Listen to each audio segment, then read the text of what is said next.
Hey guys, it's Xavier Kelly today, and today we're going to walk you through why you should start a service business. Make sure you stay tuned to learn more about it, and also too, I'm going to show you a little bit about how much we have started with our service business right here on the screen right now. So if you want to do this right here, keep watching, and let's get into it. Also like this video, why you should start a service business.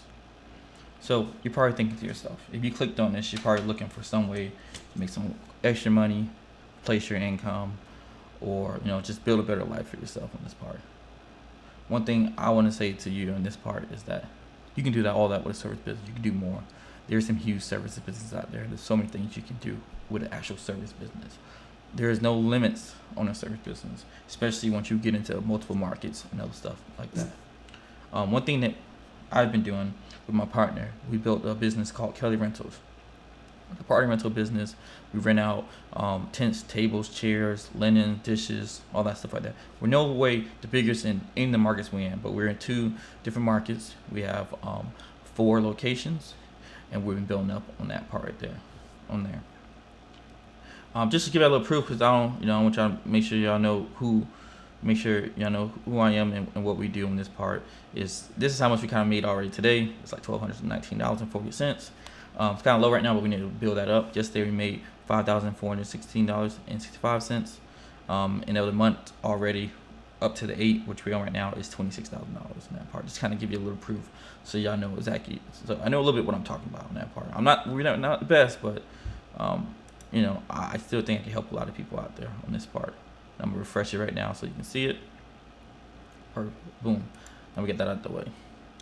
Okay, so let's get to this.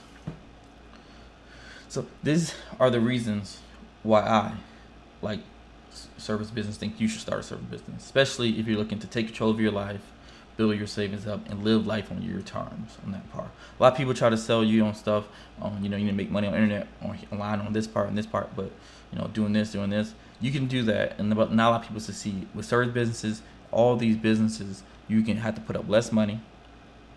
So let's say there's some different types of business you can do on that part, but you have to put up less money. You don't have to be spending a whole bunch of time and stuff. And these service businesses are stuff that people regularly use. I have a list right here. I'm gonna run through and name off a couple of the ones on here. You can be a SAT tutor in preparation. You can do that. You do mobile car wash and car detailing if you like cleaning cars, or mobile anything like mobile tire repair, hitch installation. You be a bookkeeper, online business coach, real estate photographer, which is really good work there because you can make just off of each job, between $130 to up to $300-400 per job, or more, 1,000 depending on what you're doing on that part.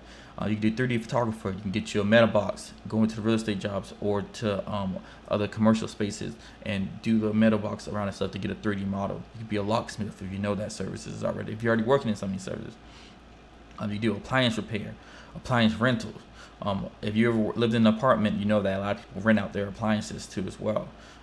Lawn care, which is where I started. Lawn care is huge. Everyone who has a yard uses some type of lawn care or service, or they do it themselves, and people who usually switch from doing it themselves to having someone else do it, something like that. It's very recurring, and you can build a business on that.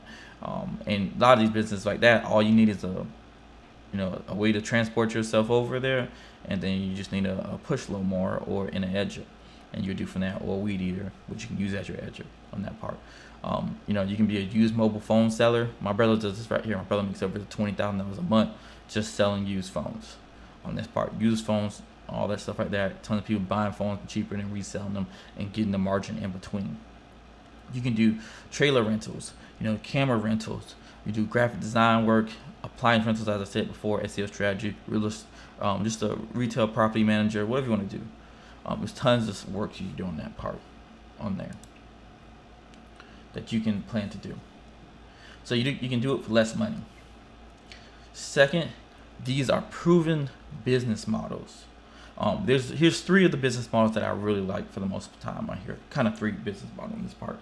You have your renting model. This is when you rent things out. These are going to be your party rental businesses like the ones we have, which is Kelly Rentals. It's going to be like United Services, which are going to be when you rent out construction equipment, any equipment along that line, or like your Sun Belts, anything along that line. You can do that stuff, your trailer rentals, Anything that you may rent out will be in the rental model. Something basically you buy an asset, you rent it out, you make money on the asset, you maintain the asset, and stuff like that, and you build upon it. Car rentals are those two as well. If you want to use Toro, that's a good way too to build up some income on that part. Rentals are really good because most of the work is actually the equipment. And as long as you have the asset, you take care of the asset, you can make money on top of the asset, and a lot more money than you paid for the assets. We have some, chairs and tables that we have that are rented out and have made, 5, 10, 20, 30 times more than what we paid for them in less than a year. So you calculate it throughout the years, you can make a lot of money on that part, specifically if you take care of your items on there. The next thing is recurring services. Recurring services. These services include different things along lawn care, the laundromat, and kind of different things on that line, like the laundry folding service, something that someone needs done every week. So this can be a maid service. This can be anything along that lines of a service that someone needs every week on that part. I'm breaking down a couple of different options. This is the list right here for all the small businesses right here. But here's a couple of them. Let's say you were to do a lawn care, a lawn care service. Right now the rates are a lot better than they were when I first started it a long time ago, about 10 years ago since I started. I started at $20 a yard. Now you can get these same things that are $40 an hour. Just when I went to look at an average regular yard. At $40 an hour, a small yard, that's it right there. If just say you're trying to make $10,000 a month, and that's your goal, you're gonna need to make $2,500 a month. So this is no extra add-ons. If you know anything about lawn care services, you know that you can basically it's a lot of add-ons that add up to your money. Bigger projects, mulching, tree removal, all these things can, you on one job you can make $2,500 on one, on that part, or moving gravel, removing certain parts of the land of that part, moving stumps, all that stuff. We count that stuff out. We just talking about just the recurring portion of it on that part. If you want to make $2,500 a week, you need to make 63. You need to cut 63 yards. So at least 11 yards a day if you're doing it for 5 days a week on that part. And that's how you make your $10,000 on that part. Seems difficult, but once you start cutting yards, you realize you can do like 6, 7 in a day. Depending on how close they are, you might be able to do more on that part and how long you want your days to go. Another thing I really like is the laundry service on this one. This service is more about taking people's folding and hanging up people's laundry service, kind of like how the dry cleaners do, but it's not the dry cleaning elements, and it's cheaper than dry cleaners for them. It's just taking their regular laundry and doing that service for them. Maybe doing it for between $25, $35 a load. Depending on what you do, have a minimum load of 2 to 3 loads on that part. That will give you an average like $75 to $100 a customer. If it's $70 a customer, you need 34 customers every single week to make $10,000. If it's $100 a customer on your area in that part, you need 25. So you see those numbers can add up real quick, and you see that all you're doing is washing laundry all day. All day or throughout the day, over the weekend, whatever you decide to do. I really like recurring businesses because you know exactly how much you're going to make. People basically sign up to memberships. If you ever thought about don't sign up for creating a SaaS or any products where people pay on a monthly basis, these services are services that people use currently on a regular basis every single day. And these are the same thing you can do, and you compete with people if you're on a software side like I am in that part, with people who is not as technically inclined as you or might not know as much as you on certain things. It's a good way to compete and make good money on these right here. And then once you get into reviews and stuff, things really jump up. And I'll talk about that in another video or podcast in the future. It's really interesting on that part. Just get back. All right. So that's kind of like right there. And then you have your last one is kind of your one-off services. These are going to be like your roofing repair, any plumbing issues you have, painting, you'll have your, someone comes by and a whole bunch of dents getting your car from hail, storms, anything like that. These would be the services kind of like that, and many other services that you do one time off. A lot of the rental stuff is kind of similar. That stuff might be one time off or multiple, just can't be. But these are one-off services that happen on that part. These businesses are great because you need a lot less to do these service business, and they cost a lot more on average per hour on that part. If you're doing a mechanic service or some of that you go to someone's house, you're not going to need to be changing their oil every single week. Might be every 3 months, so it's a little bit annual, a little bit quarterly on that part, but it's not nothing crazy. Or changing someone's tires, you don't do it on a weekly or monthly basis. You shouldn't be doing it on a weekly or monthly basis, I should say. Specific industries you might have to. So these are plumbing, roofing, all this stuff like that you can do like that. Peeling the fence, anything someone needs to be done once, once every annual. I like these services too, because they pay a lot higher. If you ever had your roof replaced, it's a lot of money right there, and they'll do it in a couple weeks. And then if you notice, that'll be your $10,000 or $20,000 or whatever it's going to be for your roofing costs. Do a couple of those in a month, you can make a lot of money, have $1 million business right there, very fast, very easy, by just doing 5 or 6, 7 roofs a month on that part. Plumbing, same thing. People always say the whole concept as a doctor would tell the plumber to come over, and the plumber makes more money than the doctor. Because most time the plumber does make more than the doctor. If you ever heard of a plumber, you know how much money that takes. One thing I like to do is two services that I really like, and I might think about starting something like that in the future, is a mitigation service. Mitigation service is the one when your house gets burned down, or not mitigation, but water mitigation. It's basically removing the water out of a property and stuff like that, using vacuum and stuff like that. Those services did a lot. We had an incident. I think it's the beginning of this year or last year. I don't remember. I think it was the beginning of this year. We had an incident where an employee left over a faucet in the back of one of our warehouses, flooded the whole back of the warehouse. And then for me, I was like, oh my gosh, this is gonna cost so much, and it cost much. The first quote we got was from Service Pro. It was for $30,000. Luckily, the person next to us, which not luckily if they was next to us, because they had a lot of stuff that got damaged because the water went over there on that part, and that's why you have insurance and stuff too. Talk about another episode on that part on there, because we had insurance, but we didn't have the coverage that we probably needed to pay the whole thing off. So we had to come out of pocket on some of the stuff, but it wasn't as bad as we thought it would be. The insurance, so the unit next to us had some electric water heaters damaged. And they were a plumbing company, so that's on that part. And the unit next to them, they rented cars, so we just had to fix the walls and get it dried up and remove the water on that part. They just rented cars out on that part. So on our side, we didn't really have anything damaged on that part because everything kind of up in the air. We have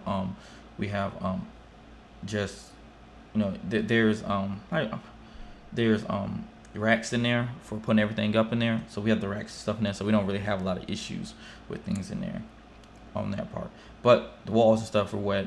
We had to take out the bottom, soak all the water out, or not soak, drag all the water out, bring in these fans and stuff that they paid that part. It cost us about $4,500. Insurance paid a good portion of that. Half of that we paid, the other half the insurance paid for the damages to all the electric heaters and anything like that from the other client too as well, to get it paid for. So that's a good part where you have insurance. But only reason why we got that price point is because the company next door to us, the plumbing company, knew the mitigation company really well and was able to take care of us on that part. So it really worked out on there. So I really enjoyed, having somebody, having connections, things work out, because we would have been looking at paying $20,000-$30,000 to do this right here, and our insurance might not have paid the part, or we might have been out $5,000 or $10,000, which would have not been fun. Another thing I like about this right here, which is the third thing. You do not have to quit your job to start this. I'm going to say it one more time. You do not have to quit your job to start this. This is not one of these. None of these businesses are businesses where you get to jump all in from the very beginning on here. As you've seen from the list I was telling you, a lot of these things can be done on the weekend, can be done on your own time. You do not have to go out and really do anything like that to really hurt yourself or quit your well-being. Because while you're at your job, it's best to do this at your job so you can be saving at your job, so you can save up to making the money. And actually right now, saving is going to be a big part of your life going forward. Saving and reinvesting that money out, you'll make a lot of opportunities pop up just by having the money available. If you haven't savings right now, if you're not saving right now, go ahead and and down in the link down below, go ahead and check out my affiliate link for It's for Acorns, where I used to save on that part. Every time over the last 5-6 years that I've been building my business, I've been saving a lot of money coming. I save for the next opportunity. That's what allowed me to save $20,000 to start this part rental business. Do you need $20,000 to start a part rental business? No.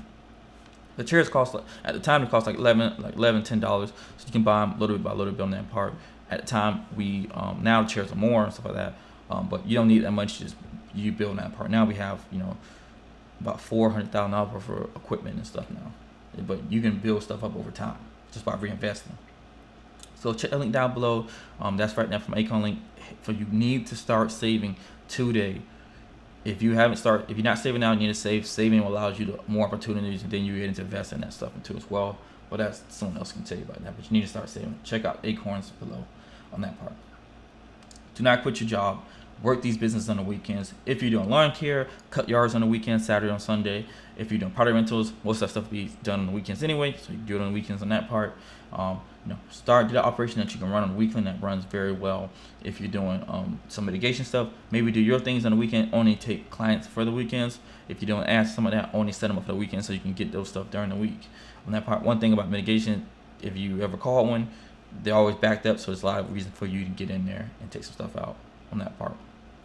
Laundry service, same thing. You can have people drop the stuff off on Friday, or you can pick the stuff up on Friday and give it back to them Monday. So it's all done. All that stuff, maid services, you can go clean on the weekend. Now, what are you gonna do? Like as I said, there's a list right here of 194 services I'm adding to on a regular basis. I'm gonna be adding some more information to as well to each one, so you can learn a little more. If you want this list or you want to have access to this list, please email me at xavierkelly.com on there. Kind of weird in that part, but it is what it is for there. So this is another thing I like right here. This is the article that I found. It's not one. Oh, this one right here from Funder. Is basically by Nerd Wallet. On that part, just kind of some average numbers I want to talk about. So if you want to do this with no employees, the average small business with no employees have an average annual revenue of basically revenue of $46,097.08. These encompass people who are doing it full-time, part-time, all that stuff. So you never know, you might be able to make extra $20,000 just doing this by yourself on that part. I recommend building a team out and growing in so you can build a lifestyle you want, but we can talk about that a little later on that part. As you see some of these numbers on here, that on average businesses with less than $5 million in annual revenue basically saw like 8% increase in sales in 2015. Just you see a lot of different things that come up and stuff like that. Even during the COVID stuff, there were some businesses that did very well. Like for the COVID, our pirate rental business did not do well on that part. It went down the hill on that part. We're still lower than where we should be at this point. Even though we bought a lot of stuff, made a lot of moves during that time. We started a moving business, great business. Tons of people need moving experts. If moving sucks, so most people just want to hire somebody if possible. You can do that. We started junk removal business. You will be amazed what people will throw away that is worth of value to someone else. So, as they say, someone else's junk is someone's trash, someone's treasure. Easy can be. You make a big business out of just that. We made, both of those businesses we made over $10,000 a month just to keep ourselves floated as we go through the time and just having the part of business. Which a lot of us come I won't say out, but a lot of us will come through the pandemic a lot easier. And to ride our way through and build up a bigger business than we had before on that part. Especially because we've been sitting around between like 76 to about 94, kind of bouncing between those depending on what stuff is going on throughout the year on that part. So it's some interesting to see on that part. Let's get back to over here. Okay, one thing I really like about too, I'm going to update the small business ideals eventually. This right here, like how much you get paid per hour. A lot of these jobs you can pay over $40 plus per hour, up to $1,000 an hour, depending on what of these services you are doing. On a rental side, you can be paid a lot for the work. Depending on the bigger assets you buy, the more you can make per asset, or the more assets you have, the more you can make to the amount of people you're renting out to. You can make a lot of money per hour, more than what you can make at a regular job right now. Even with the hikes and price and stuff like that, you're making quite a bit of money. A cleaning service, I've seen now they come out where the company's making over $100 and something a month just to come out and do some things. So this is a good business. that a lot of business you could be in that part. Obviously, you have some expenses and stuff you need to work out, and how you handle your expenses, how many expenses you have, and how you hire employees, and how much you hire employees is going to affect your bottom line. But that is all part of the game to help grow your business up on that part. Number 5, doing this right here will allow you to build the life you want. This is one thing me and my partner Eddie have been working on right now, is that we're trying to build our business not just to put money in our pocket. You can do that too. I know people do that. They do very well. They make a lot of money. But this main part we like to do is build this business the way to build how you want your life to be. So by hiring people, building systems, and kind of taking yourself out of the business so you can work on the business. And we've been working on this stuff a lot right here, so we can be able to do that. And it's not as easy as you may think, but it works for us and how we get it done. We try our best to do it on there. But on that part, you can build a life you want to. If you only want to work 20 hours a week, that's all you want to do. Have the rest of your time out, but you still want to make $10,000. You need to find one of these businesses where you can make $125 an hour. Which one of these services can work for you? Which one of these services would you like to do that can make that? Which one of these services actually can do that? And then how you build your skills up, you make more money on top of that too as well, to really grow your business and stuff like that, and start building your life on your terms on that part. And it's going to go back to what I said: saving, having the right insurances in place to be able to take care of stuff you need to. One thing I've learned, you need to pay for the insurance and stuff like that. We'll do a whole episode on this right here. Make sure you have your insurance and take care of your insurance on that part. As I said, this episode was not really about how you're going to do this. This episode is specifically just about why you should start a service businesses over here. If you have any questions, any comments, and anything like that, put that down down below. On that part right there, subscribe to us wherever you're watching this for. And thank you guys for watching. Go start yourself in this business. Also, guys, if you haven't already, go and subscribe to the podcast too as well, and subscribe to our YouTube channel as well. And thank you so much for listening to this podcast and this episode, and on YouTube and stuff like that too as well. If you have any questions, any concerns, please let me know. I'm gonna be doing this once a week right here. I'm trying to get back to giving more. We're gonna go very in depth into starting the service businesses, from how to do it on using GMB, which is Google My Business, and growing your clients, growing your customers, growing your reviews, and building your business out and take it further than local. Personally, we have been building our business out. We started in Dallas-Fort Worth, started one location in Irving, Texas. Now we have one in Grapevine, Texas. Now we have one in Grapevine, Irving, Frisco, and we have an office in in Austin, and we're looking at starting another office in San Antonio. So look into that. If you want to ever learn anything, need any help on that part, go ahead and email me at Xavier Kelly. If you want any consulting, anything like that, check out the links down below. Use Acorn. Continue your learning on using Audible, and check out the insurance offers as well. Thank you so much for watching this video. Subscribe to us on YouTube, and I appreciate you, and share this with a friend. And thank you so much. Have a wonderful rest of the day. Bye. Check the podcast out too.